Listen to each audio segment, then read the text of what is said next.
consumers, the way we show up for ourselves, the way we show up for our family. It starts right here. It starts with our mindset. So put your seatbelts on, get ready for an incredibly special call. I asked to help open today's call because we had a big announcement today at Mortgage Coach. The press release that is out, and I will put a link in a minute down below to our website. I don't know if anybody noticed, but we got a cool new website. There's a little section under our story called News. And the top news story is that Mortgage Coach has taken on a new financial partner, LLR Partners out of Philadelphia. They are a tier one, $5 billion private equity firm that has invested in Mortgage Coach, which is awesome. It is awesome for every loan officer in America because we have been dedicated to turning the loan officer into the most valuable advisor to a family. More valuable than a CPA, more valuable than a financial planner, and now we have more resources to do that. But if that wasn't good enough, LLR also invested in Sales Boomerang, which is the fastest growing, hottest fintech company in the mortgage space. I'm not going to spend a lot of time on what they do because we're going to be doing a lot of events, a lot of content. Many of you are on Sales Boomerang. So, I mean, Sales Boomerang has over 160 enterprise clients, big fintech player that, put it this way, if you're a loan officer and you care about your past customers, well, you want to know when your past customers' FICO score increases by 50 basis points. You want to know when your past customers list their home or have a credit inquiry. Every type of an event that could happen, that could be identified in big data, Sales Boomerang knows, and that means you'll know. And the best thing of all, it can automatically create a total cost analysis and put the right TCA at the right time for a consumer and for a loan officer. If you want to be the most valuable mortgage professional that capture the wealth team, then you need big data, and you also need an incredible presentation. And that's what these two companies coming together will be. So you're going to hear a lot more of that from Sales Boomerang. I will be looking for loan officers to interview that are incredible success stories. But I just want to get ahead of it. I wanted to frame it for you guys. This is a big win for the mortgage industry, and this is a big win for every local mortgage coach professional. So stay tuned for that. If you do want to share this with your management team, I would ask that you use the link that we'll put in chat. This is the link to the press release on our website. But help us get the word out. You know, I am, for some of our clients, pretty much anybody that asks me, I'll do a 15 to 20 minute press conference for your company. So if you want to bring me and the founder of Sales Boomerang on a press conference to tell loan officers what the new opportunity is with Mortgage Coach and Sales Boomerang, just email me or private message me, Dave@Mortgage Coach, or hit me on any social media conference. I've really blocked out the next 10 days to get the word out in the market. So anyways, wanted to get that out there, guys. I'm going to hand it off to Todd Bookspan to open the call. And thanks for letting me open it up, Todd. Dude, my pleasure. Just congrats to you and the whole Mortgage Coach team on that new partnership. I think it's going to be great for all of us in the community, and we're super stoked for you. Thank you, brother. Well, I'm stoked for all of us. It's a big win for everybody. Well, we appreciate you jumping on from your conference back in the Southeast where you are. And so go have a great day. I'm super fired up for this call. Certainly Dave's announcement was a great way for us to get rolling, but I'm really fired up for our conversation today. It's titled by my good co-host, Deborah Bird, as Strategies Around Building Your Mindset, Your Leadership Influence, and Your Team to Kick Ass in 2022. She was a little nervous about saying kick that, putting that in the sign, but that's what she wanted it to say. And we're just Todd Bookspan, I can't believe it. Come on. You have such clean words all the time. Well, good job. Well, that's all right. You know, that's not a bad one compared to some of the other ones that you all say that I don't say. But I'm super excited. We're going to introduce our two special guests momentarily. But of course, I got my co-host, none other than the queen of social media and the head over at plugandplaysm.com, Deborah Bird. Welcome. Hello and good morning. I don't even know if I could sleep last night. I'm so fired up just to have Cindy and Michelle. I feel like they're my sisters that are, you know, just soul sisters. So I'm pumped.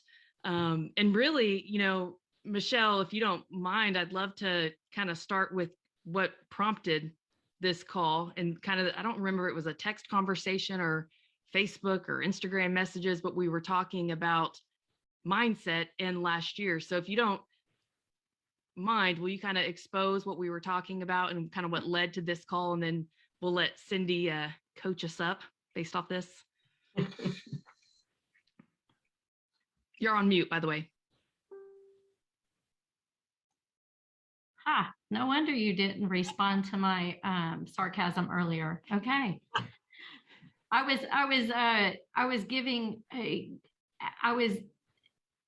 gonna say that Todd was just quoting you. He wasn't really using that word. He was quoting.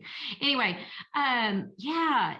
So 2021 for me 2020 was a gift.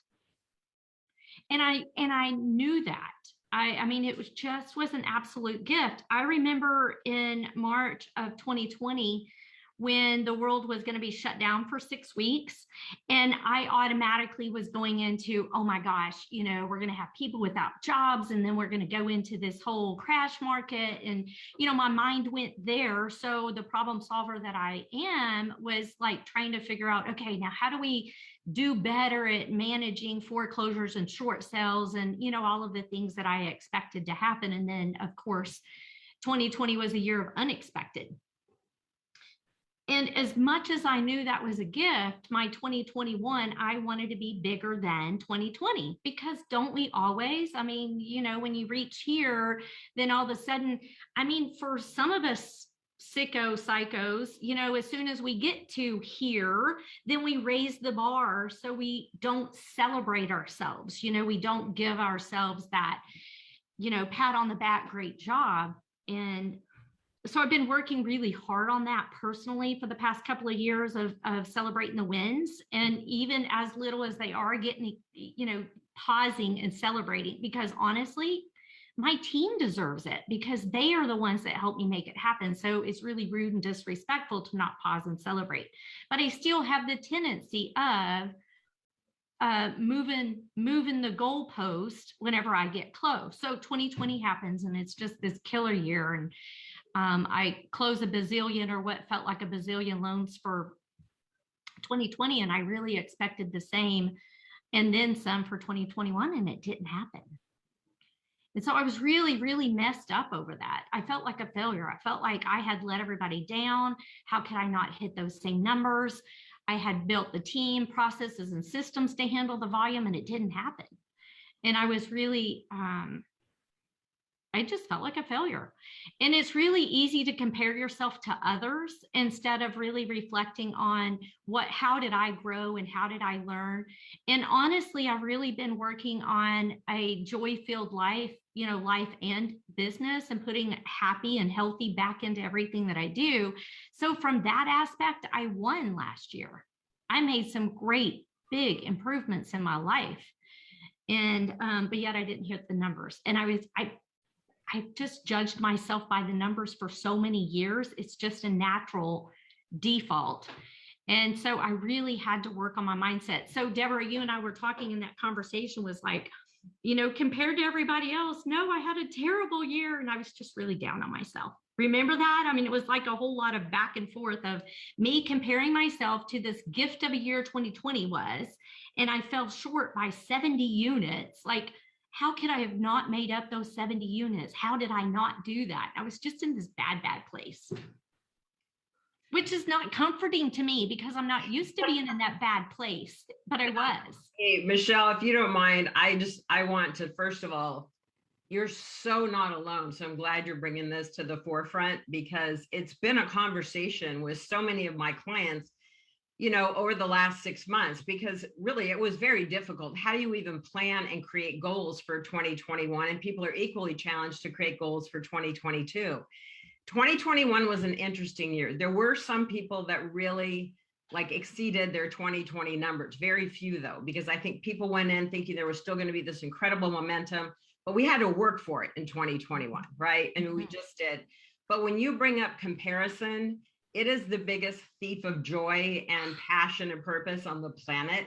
Mm-hmm. And look, we've all experienced it, right? I mean, I was a top originator for a gazillion years, and I got to tell you, I would log into our intranet site online, and the top 20 numbers would be right in front of me every single day. And I've actually had loan officers quit over not wanting to see that every day, because for me, that's a demotivator. For some, it's a motivator, right? It depends on how we're wired. So, I mean, one of the things I know for sure, and it really is what you're talking about, which is mindset, is we've really got to look internal here, because mindset is the game that we play with ourselves. It's the less than story. It's the stories we tell ourselves that just aren't true. And when you talk about celebrating the wins, I have an exercise that I love, and I'm happy to share it with this community, called the 12-month reflection exercise, that I do with all of my coaching clients. Because when you look back over the last year, it's not just about how many loans you funded or what your volume was, right? It's like, what did you create last year? Right. And when I started talking to clients about this, and I had one of my clients call me recently, so you'll appreciate the story. And she said, I'm really struggling. She's run a branch for many years. She's an awesome human. I've coached her for 3 years. And she said, I'm comparing myself to all the other top producers. She works for one of the top 10 national mortgage banks. She said, I've really fallen short of my goals. I feel less than. I feel like I haven't accomplished anything. So I sent her this exercise. I said, I want you to call me next week. Send this back to me, and we're going to have a conversation.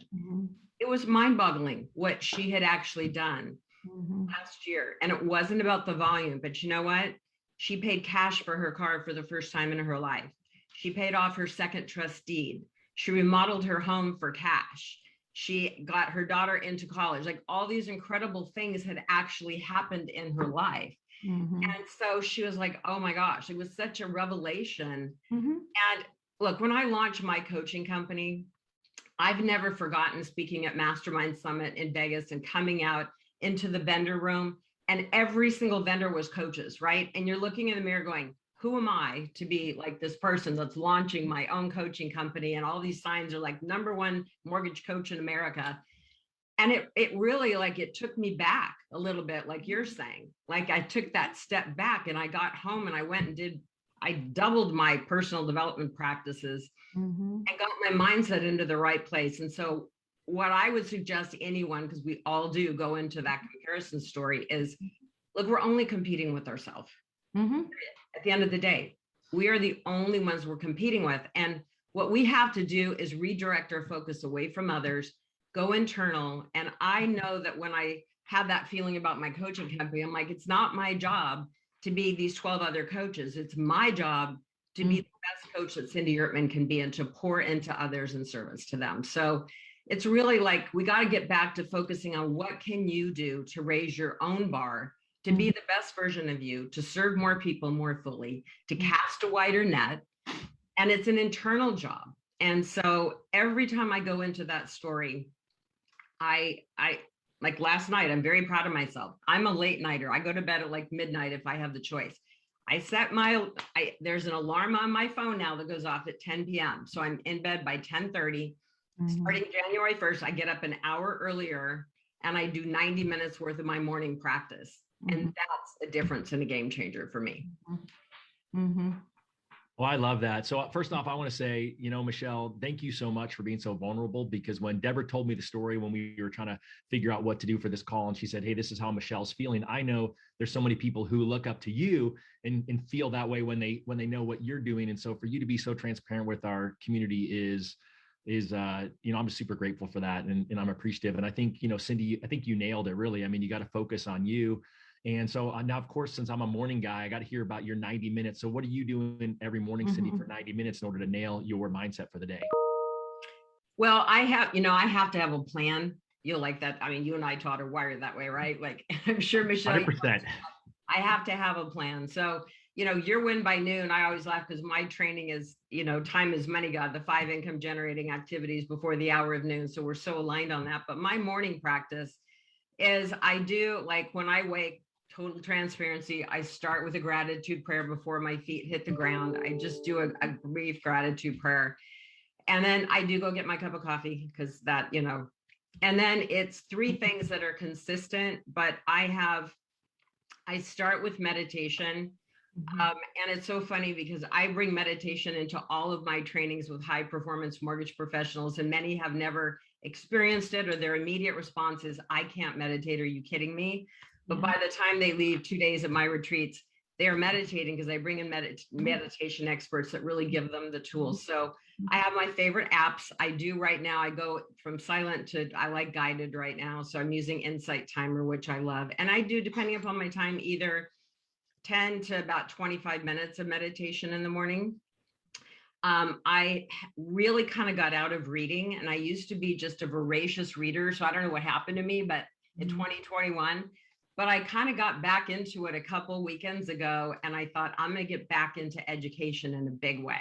And I love the site, mindvalley.com, because they have such great training classes, and half of them are friends of mine, and I love it. And so this last Saturday, I was listening to Jim Quick. And if you've never listened to Jim Quick, check him out. He is masterful. His book, Limitless, is incredible. And he teaches memory and all that stuff. But the great thing is he teaches mindset. And he was talking about our purpose and our passion. So I'm doing education. I'm always, at least once a week, I'm listening to mortgage coach videos. I have done that my entire career. I'm usually texting Dave, go, who should I listen to now? But I mean, it's such a great wealth of information. And so it's really meditation, reading, and education. And then I have a physical fitness trainer, because a year ago, I gained 10 pounds in 2020 due to COVID. And I'm like, I know myself, I hate to work out. So I'm very proud of myself that I've stuck with my trainer for over a year now. And so 2 mornings a week, I'm with a physical fitness trainer, and a commitment to work out 4 mornings a week. So that is my routine. And it makes all the difference in the world if I get off my routine to commit to get back on it again. I love it. All right, Deborah, I want you to jump in. You're awful quiet today. Well, so I was going to ask Cindy, because I feel like what Michelle shared, and thank you, Michelle, for being vulnerable and allowing us to have this call, because I speak to a lot of loan officers all day, every day. A lot of the discovery calls, and some of them are our clients, and a lot have said and shared similar feelings. Now, some have killed it last year and have had their best year ever. And then some, last year was their toughest year that they've ever had, or they're making, career changes or company moves. And so sometimes it's that it feels like it's taking a step backwards to eventually take, steps forward, but then never really feeling like you're getting your feet under you, because there's always changes. There's new guidelines. There's then marketing and social media, and the pressures now of, do I need to post every day? And, I have these branch managers that are also national coaches that are like, do I have to seriously get my hair and makeup done and now have photo shoots when I'm trying to lead 30 loan officers? And, and it feels like it's a constant pull of, I have so much I have to do. How do I get it all done? And then their own internal pressures of, I got to be better. I've got to be the best. I've got to be the best. And, constantly wanting to be number one. But I liked what you said, Cindy, where you said it's not just about the number of families or units in a year and what's funded. It's also, what did you create? So I think from a leadership standpoint, and for the sales managers, branch managers out there who are constantly pushing or even projecting, you've got to have goals. What are your goals? How many, just one more loan? What advice would you give to them right now who maybe could come at a different angle to make sure that they're motivating all types of people? Because like you said, not everyone's motivated by the numbers. Well, Deborah, it's such a great question, because, when I'm leading retreats, one of the things that we do at retreats when we're together live is we really do the inner game, because, I teach tactics and tools and all that, as I know, Michelle, you do too. But the reality is the greatest shift comes when you're working with an interior for somebody, right? And it does start with mindset, without question. It starts with attitude. It starts with conscious practices, but we really start with values. Because first of all, people are out doing all these activities and actions all day long. But what I find is when we do the value exercise and we get people clear on their values, then you can look at your activities going, are your activities aligned with your values? Because most of the time they're not. And so it helps you really begin to prioritize how you want to spend your day. Because I can tell you, I was on the phone with a new client yesterday, and she said, I'm a train wreck. So I'm an absolute train wreck. She said, I don't see my kids. I can't get off the phone. I'm working 24/7. I hired an LOA, but it's not been enough. I don't know what to do next. I'm supposed to focus on income generating activities. She just bought Win by Noon, which was awesome. So we talked about those activities, but she's like, I can't get a hold of my day. And to your point, Deborah, you made a very important statement, which is sometimes you have to take a step back to take a step forward. And very sincerely, I remember, and this is going back, like I had a 32-year career in the mortgage industry, but in 1998, I took on my first production partner because I found myself with 30 million in production, like in 1 month, and just me and one assistant. And I was going to quit actually the mortgage business because I couldn't deliver. But in taking on a partner, my clients didn't want my partner. She was a tough energy. She was a high D on a DISC profile. I'm a high I. So they didn't, and we lost about 5 referral partners. But I'll tell you, the best decision I ever made is I became more committed to build the life I wanted to create than I did. I lost realtor partners over it, but I had to take the step back that year to move forward, which having that partnership and building the right team ultimately drove us to over 200 million in production. But I started with the life I wanted to create first, and I built the parameters to live that life. And I took a big step back to create that. It's so funny whenever I hear you talk, Cindy, because you're so right, Deborah. I mean, we're like just so connected in so many ways. But I found myself the other day when you were talking about core values and alignment, I found myself feeling really, really icky. And I couldn't figure out where the angst was coming from, because that is a very unusual emotion for me. It's just not a feeling that I typically have, because, you know, the routines that you talk about, Cindy, and the whole mindset is something, it's a practice for me every single day. And, but anyway, whenever I started really evaluating what was going on and why I was feeling this angst, well, integrity is one, it's a really big deal to me. That is just, and there was, I was being asked, it wasn't like a mortgage fraudulent kind of ask, but, you know, it was just one I just really didn't feel was aligned with me, that was being asked of me. And I felt the pressure to say yes, even though I really felt it was a hard no. And I had to go back to, okay, I'm feeling this way because I'm out of alignment with this one activity. And so it is, you're so right. Whenever you pause your life and your business to really figure out what really is most important to me. And then once you understand your core values, the other thing that I have to, I just am in the middle of the book.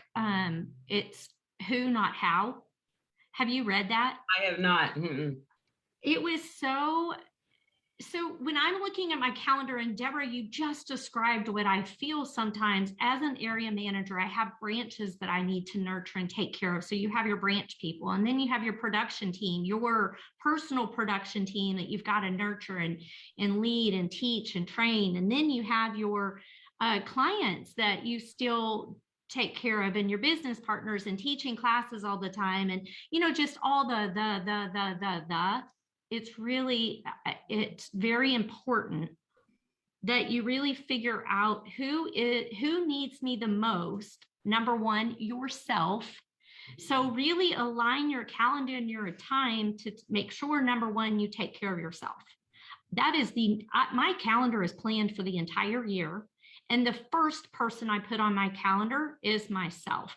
My massages, my hair, my nails, my vacations, my walks in the park, like those go on my calendar first, because I cannot give to others in the capacity that people need me if I'm not taking care of myself, mind, body, and soul.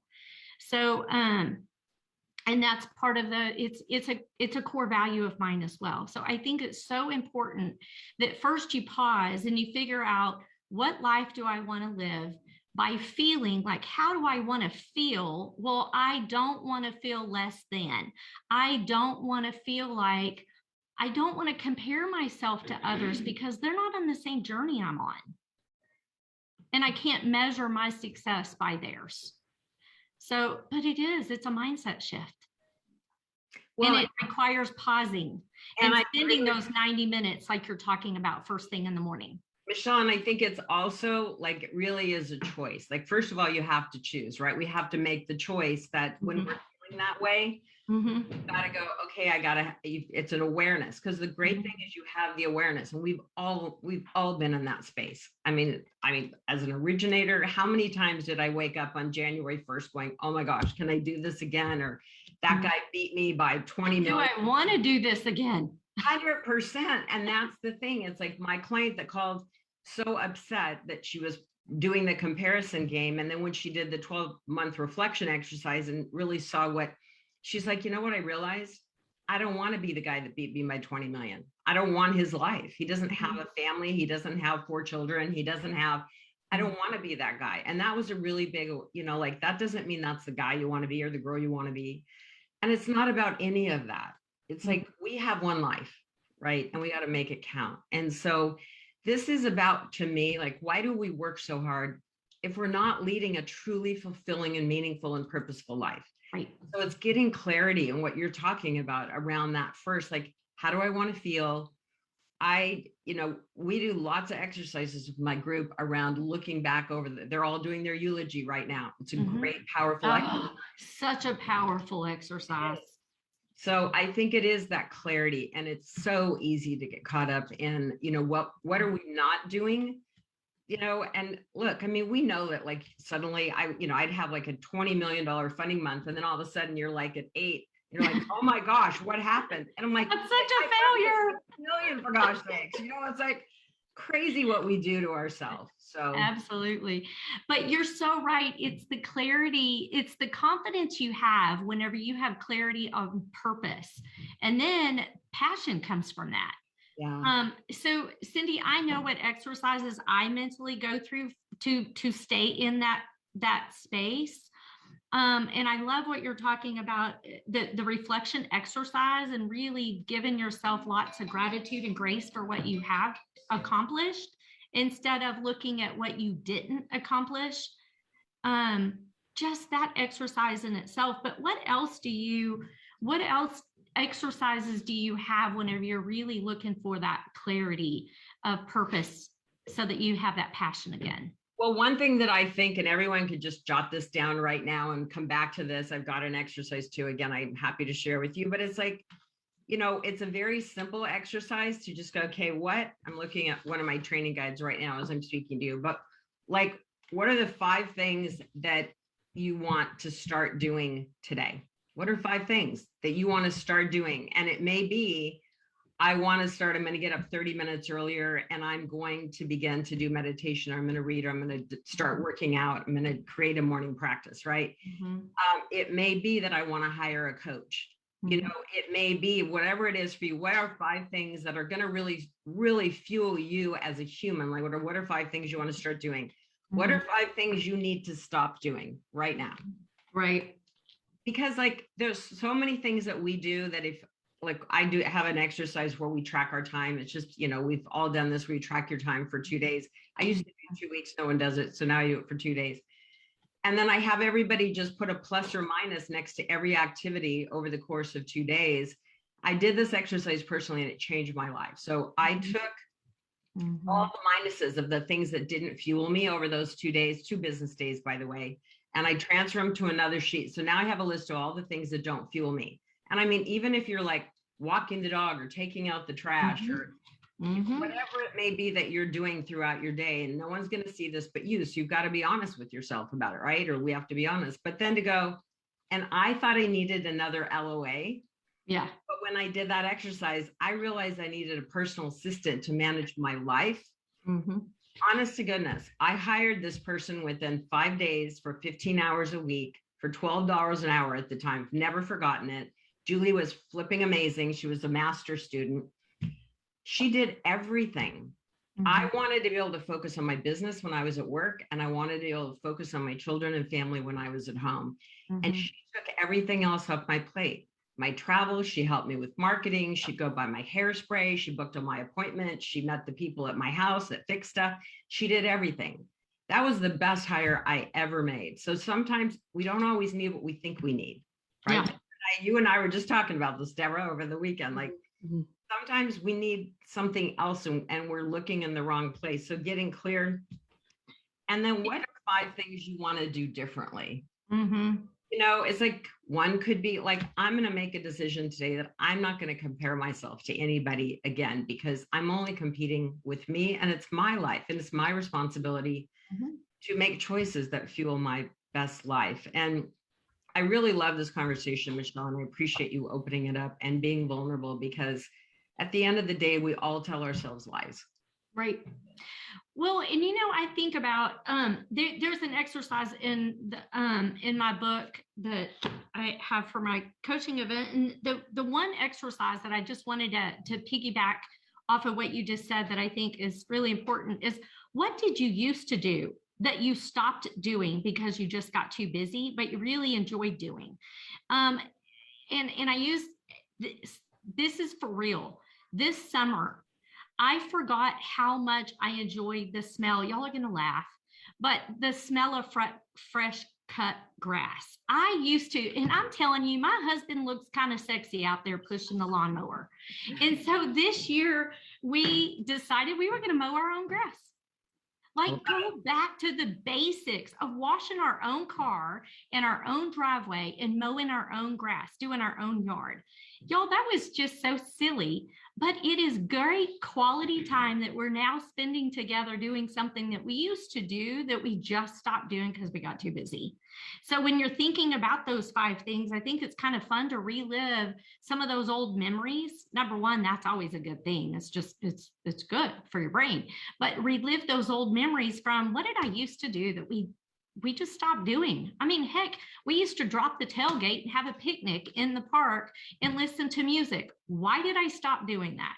I thoroughly enjoyed it. And whenever you're really trying to figure out how to bring the joy and the happy back into your life, go back and reflect on some of the things that you used to do. But when I think about also as a mom, I've got 4 adult children and I have 8 grandchildren, about to have my 9th in April. And, I look back on my 25 years of being in the mortgage business, and there was a lot of times I wasn't present. There's still some times that I'm not as present as I should be. And that really is a big focus. But I have to remind myself that I cannot live with the woulda, coulda, shoulda with those moments that I've missed. I mean, and I think that a lot of us could raise our hand and go, oh my gosh, looking back, I should have been more present. I should have gone to the Valentine's parties at the school that the kids no longer even have anymore. All of those things that you missed because you were so busy in this crazy business that we're in that you could work 24/7 doing. But just worry about the moments that you can be present from this point forward, rather than live with the regret of the past. So whenever you're doing that exercise, I think it's really important that you not judge and come from a place of regret, but really look forward instead of backwards in that negative space. What you're sharing, Michelle, too, is that awareness, right? And so I think the beauty with having an awareness is like, okay, I realize maybe this wasn't the best choice. So now we can change as of tomorrow. That's the beauty with wake up tomorrow and make a different choice. And I so vividly remember the day that my first son went off to college, and I live in Manhattan Beach, California, and he was going to University of Pennsylvania. So he was going far, far away, and we were tight. And my husband took him to the airport, and I just sat on this bed and cried, because it was this realization of, there are no do-overs. There are no do-overs. He's going off to college. Those 18 years back. And so the funny thing is, I remember calling Sue Woodard, because she still had like an 11-year-old. And Sue's one of my besties. And I remember calling her going, because she was traveling all over the country and had this whole mom conversation. And I made some changes because I still had 2 at home. It was a big realization. I have a guy that hired me to coach him because he heard me say that from stage, and he's got 4 kids that he never sees, right? So it's a matter of really what it boils down to is what are your non-negotiables? What are your non-negotiables? Yep. And setting the boundaries and being okay saying no. It's the hardest word. And what you said earlier, and I really I could feel your energy around making a decision that, whether it was a loan or something you were involved with that didn't feel good to your integrity level. Like those are the things that we all have to trust. You gotta just trust and go, look, it's a hard no. And when you get clear on your values, then it gives you that confidence. And it's funny, I was talking to a client yesterday, and I remember years ago, Todd Duncan emailing me, asking me to present for him on like the financial markets. I mean, this is probably 20 years ago. Well, Todd Duncan, then it was I'm like, Todd Duncan's asking me to present. I was like, what? So, how can I say no? Todd's a great friend, but I sat with that and I went, that's not my gift. My inclination is a pleaser. Of course, I could go speak to it. I can go to Barry and train. But the reality is, that's not my gift.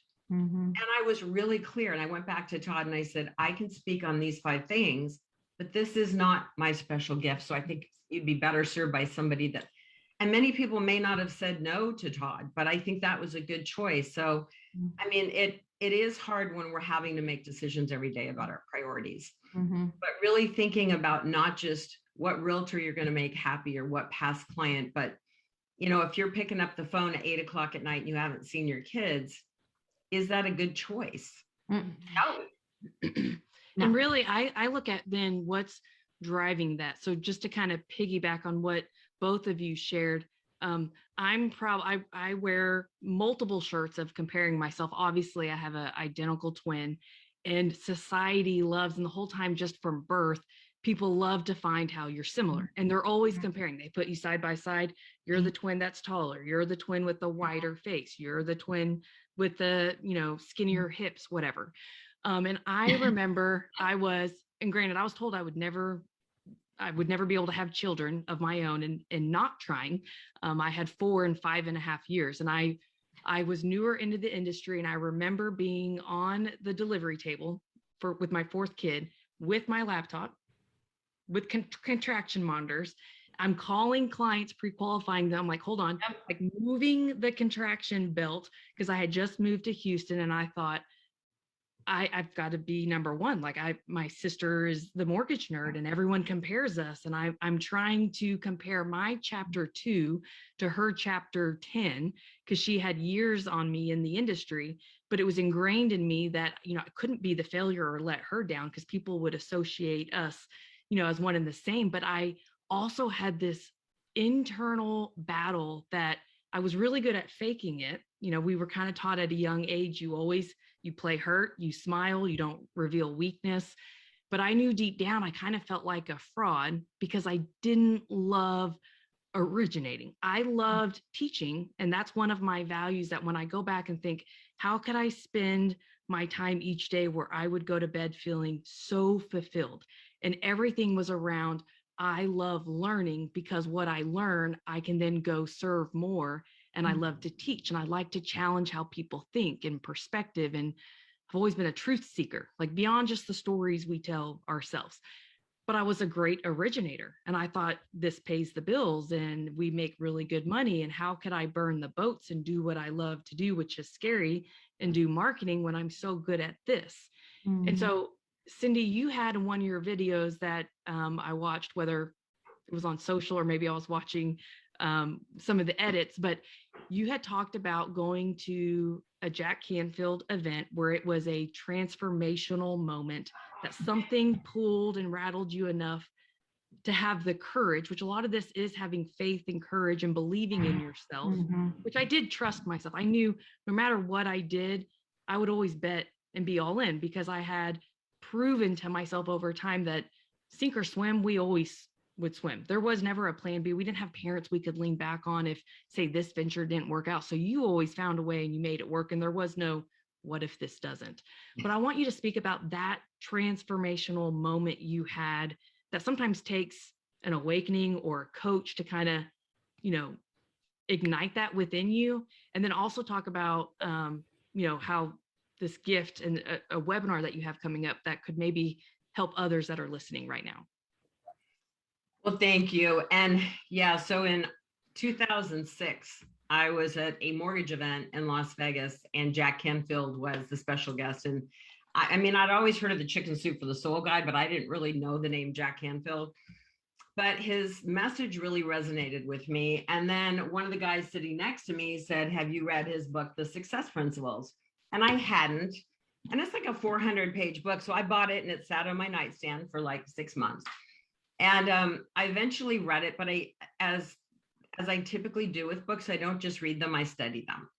So I studied that book, and there's a lot of exercises in it. And I did the exercises as I was going through the book, and I became intrigued with his work. So much to my family's, well, everybody around me, my business partners, they thought I was crazy in 2009. I was running a branch and a region, and I was a top producer, raising 3 children. And I signed up for a year-long program called Train the Trainer. And I was with 100 trainers from all over the world, literally all over the world. And it was I spent 3 days trying to get out of it, to quit. I wanted my money back, and I felt like I had landed in a different land. I thought I was going to a business training. What I didn't know is that I landed in a very deep personal dive for a year. We spent 3 physical weeks with 100 people. And the thing that was so transformational is when that training ended, and it may sound really silly to all of you, but I remember going up to Jack, and I have like tears pouring down my face. And I said, you took me on my longest journey. You transitioned me from my head to my heart. I was so in my business and doing things every day that I had gotten away from my feeling self and the connection that I once had with people. Mm-hmm. And that transformation also really helped. Fortunately for me, Jack's president, Patty Aubrey, who is still his president today, they've been together over 30 years, decided to take this training herself. She'd never participated in his trainings. Through that, she became one of my best friends, which is amazing. But she held space for me when I didn't have the confidence myself, but I'd had this little voice inside my head for many years that said, launch a coaching and training company. Your passion is training and helping people grow. Mm-hmm. And I've been on the faculty of Lone Toolbox as a trainer for 17 years. And it was always this thing, like, I know, Michelle, you hold the same passion. Mm-hmm. But that training gave me the courage to walk away from over 7 figures, all the mucky muck national titles. And it was a very scary day. I have a blog on my website called In the Hallway of Uncertainty. And I felt like a leader with nobody to lead. Mm-hmm. But you know what? I stand before you today, 8 years later, and, you know, my kids tell me how proud they are of me all the time because mm-hmm. I had the courage to take that leap and to live my passion. Mm-hmm. And I had lived my passion for many years. And then, you know, the bigger we got, I got, you know, a little more disconnected from the relationship piece, and that's my passion. So being a coach allows me to connect with people, help them grow, help them see themselves and their gifts through a different lens. And it's the greatest decision I've ever made in my life. You know, Cindy, what you said, I just wanted to pause for everybody to really, there's a couple of things I'd like to share if we have time, but that night, how you start your morning sets the tone for the rest of the day. If you aren't in a space where you're just being for a little bit, people overcomplicate meditation. It's just being present, being mindful, and being still and being quiet. Like, shut the brain off for just a little bit. Because whenever, what ends up happening is, I don't know how many of you guys, maybe it's just me, but I have conversations in my head as if there's 2 people sometimes, you know, like, you're like, I should do this. No, you shouldn't do that. Like, you have those conversations in your head until you quieten that. You can't feel from the heart to make those decisions to heart connect with people because there's so much going on in your head. And so Cindy, I love what you said about just really pausing and listening and feeling your way through doing what you really know to be true to you, to follow that dream and that passion. That's hard, what you did. And there's a lot of people that don't have that courage, but I think it first starts with quieting the mind enough to be able to feel and hear what you know at the heart and the gut is the right thing to do. Hey, so real quick, I just posted into the Facebook group the link for Cindy's webinar with Jack Canfield. I mean, I think I'm super excited for it. I mean, there's what opportunity we have not only to learn from Cindy herself, but also from her mentor, Jack. And we've all heard of those Chicken Soup for the Soul books, and hopefully you've read some of them. But the bottom line is, I don't know what's in store for it, but I'm all in.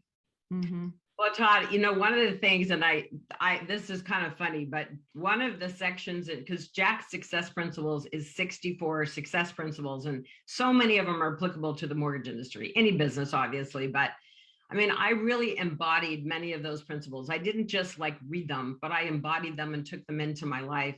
But one of his principles is ask, ask, ask. So look, it has taken me 3 years to get Jack to say yes to lead a national webinar with me for the mortgage industry. So think about this, you guys, like he could never do it. Like his schedule, he's trained 45 million people. He's wanted all over the world. And so, but I'm like in my subject line, when I sent him the email, I'm like, you taught me to ask, ask, ask. So here we go, you know, and so I can't even begin to tell you some of the lessons I've learned from him that have changed the game for me in such a big way. I mean, he's known as America's #1 success coach. My experience with Jack, because I know I'm now, you know, how this happened. Look, it's all about the power of intention and setting intention. And that's why I want the mortgage industry to show up for this call, because I cannot tell you, when you set your intention for what you really want, it is, whether you believe in this or not, the power of the universe, it's all energy. Things start to come towards you. And I could tell you 1,000 examples of crazy stuff that has happened over the last 10 years since I've met Jack, and one of which I am now, you know, in his transformational leadership council with 150 transformational leaders that have changed my life in meaningful ways. But Jack just brings a special gift to the mortgage industry, particularly because he clarifies things and makes things simple. And real quickly, one of my favorite things that he trained me on, and it's just changed my life, is his E plus R equals O. Events plus response equals outcome. And let's look at COVID as an example, right? But COVID is like, we couldn't control that event, completely out of our control. So many things happen in our life, you know, illness, challenges, relationships ending, out of our control. But we can control how we respond to that event. And in the mortgage industry, we can control how we respond to the underwriter that declines our loan, or how we respond to a team member or a processor, or we have the ability to choose a different response to get the outcome we desire. And that principle changed my life in my business, running a branch in a region, changed my life personally when I was going through a divorce. My whole divorce, I was focused on the outcome I wanted to create for my children. And I have an amazing relationship with my ex-husband, but my whole divorce, I went through that principle. So events plus response equals outcome. It's not about being right. It's creating the outcome we want and responding. And it's so applicable in our mortgage industry. So I'm excited about this webinar, and I hope you guys will share it with your teammates and your companies. I would love to get a great turnout, and it's going to be really meaningful. I think it'll help you in so many ways. Well, I'm just fired up because it's something so different, right? We're used to seeing all the same people. And so to have somebody as big as him who's trained 45 million people is going to be just a huge gift. So thanks so much for inviting us all along. Thanks, Todd. Thanks, Deborah, for promoting it and getting it out there. I so appreciate that. Well, I just want to really challenge those listening that this is an opportunity. This webinar is a free webinar. And again, it took 3 years to get Jack to commit. It's an hour and a half, starts at 10 a.m. Pacific time, but leverage this to pack your house, pack your office, invite your real estate partners. If you're a team lead or if you're an executive, shut things down for an hour and a half so you can get super focused and leverage the gift of this knowledge and this wisdom that, you know, Cindy's providing for us. And guys, it's free. The only thing it's going to cost you is your time, and there's going to be a greater rate of return. But what an amazing opportunity, if leveraged the correct way, to really bond and create such stickiness and just a way to connect with the relationships that matter. And whether that's virtual, if your team is, you know, kind of spread out, to me, I would host a mastermind. If you need help creating an invitation to get people to your office, or maybe you all tune in live at the same time, make sure you register for this webinar and make it not just for you, because even that little micro lesson that Cindy just provided is something that once you have that in your own awareness, and that's something maybe you could teach your processors, your underwriters. I mean, let's face it, right now, I was speaking to a client yesterday who is in Orange County, very frustrated that their third offer had just been denied. It was 200,000 over list price, and they can't get deals won. In the same, I have people on the East Coast who there's no inventory and there's no land. You know, it's not like they're building or there's, and you're working with buyers agents right now that are beat up from this last year, and clients who feel beat up. And so much of our energy and how we choose to have perspective and how we help people focus on, you know, whether it's the outcome or what things you can control, these types of messages, I feel like, can be so beneficial that even, you know, with your clients, there, you could have people in certain business positions that, like Cindy said, it's not, this could be applied to the mortgage industry or any account, but leverage this to reconnect, re-engage. Maybe there's some partners you've neglected in the last year or two because you've been so inundated with the refi business that this gives you a reason to pick up the phone. Surely you're tracking those numbers in your win by noon planner on how many calls you're making, and have something of value that's different than what you've ever done before. It's not just a new loan program that you want to offer or this new maybe tech program, but now you have something that's going to possibly help awaken something that's been buried down because we've been so in our heads and not our hearts of what really sets our soul on fire, that you're giving them permission to just pause for on February 10th to get really clear. Which, what better time to get really clear than what I like is the second week of February, because we've set some goals possibly January 1st, and we may have drifted or we may have quit on those, you know, 2 weeks in. And so this is just, I'm very grateful, Cindy, that you're sharing this. It's free. Anybody can register. I just hope in my, you know, I'm the one-to-many guru. I want you guys to really use this as an opportunity to connect. Well, and I was just gonna say, and I would encourage people, send the link to your realtors. Like, you know, this is mortgage and real estate, right? We're so intertwined. And I just want to share that one of the things, one of my clients, I have a call with her today. She said, I've got 10 rookies in my market that I want to build a relationship with. We're going to talk about that in our call today. Like, how do I reach out and get in front and make a difference? I said, I still remember I gave all my rookie realtors the Success Principles book.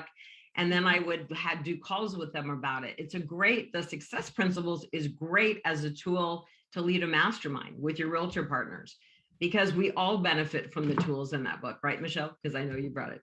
Yep. Well, I just, you guys, I mean, what a wonderful way to show leadership in mindset. This event, Cindy, that you're doing is a big gift. And so when I'm looking at putting my business together, my business plan, so I create the life and the business that I truly love, I'm looking at it a year in advance. I'm thinking about, who do I want to do business with? Well, I like to do business with like-minded people. So Cindy, events like this, those are my people. So what better way to align myself and be in front of and show leadership in mindset than to invite people that I really enjoy being around, that I want to create a business and a life with. So thank you for that wonderful gift. Well, and you know, look, realtors are equally challenged as mortgage professionals, right? I mean, there's not enough property out there. We've got inventory shortages. It messes with their mindset too. They're challenged. I mean, I think giving them a gift of inspiration, and Jack is all about mindset and setting intention. And so, I mean, I think to Todd's point, sometimes it's nice to step outside of mortgage training, you know, and do something that's that speaks to our soul, because we all need to be inspired and motivated and to get recommitted to our purpose and our passion. Because when we're in that zone and we tap back into that, I mean, how many times do originators say, I'm just exhausted? You know, I've lost my passion, and we gotta fuel ourselves again. So that's what this call is really about. The training is really to kind of fill up our own buckets first, and to be able, it makes us stronger as originators and leaders. And So I'm excited, and thank you. I'm just really excited to be able to do this. And again, we all get scared sometimes. You don't think I was a little nervous when I sent that email saying ask to Jack? And I did have to send it like 3 times before I got a response. But, I didn't give up. And that's another thing. It's like, you've got such great opportunity in front of us in this year ahead. There's still so much opportunity in this business. And so don't give up. We just have to cast a wider net. We got to get a little more intentional about our choices for 2022 to run great businesses and manage incredible teams. And so we just hope collectively we can kind of fuel each other. So I want to challenge everybody before your event to really book 30 minutes before the event, turn everything off, put an out of office on, put your text on do not disturb, and really clear your mind, clear your head, spend a little time just being before you join the call. That way you can be truly present and take in all of the wonderful information that is being presented. And then give yourself 30 minutes after that to really process. What did I hear? What did I learn? What are 5 things that I want to start today? What are 5 things that I want to stop? And what are 5 things that I want to do differently? So you're going to spend that time listening and really introducing maybe some new ideas or to refresh. So give yourself enough time to really take it in and do something great with that. Okay, Todd, wrap it up for us. Coach Win by Noon. Well, what do you want to say, Cindy, before we wrap up?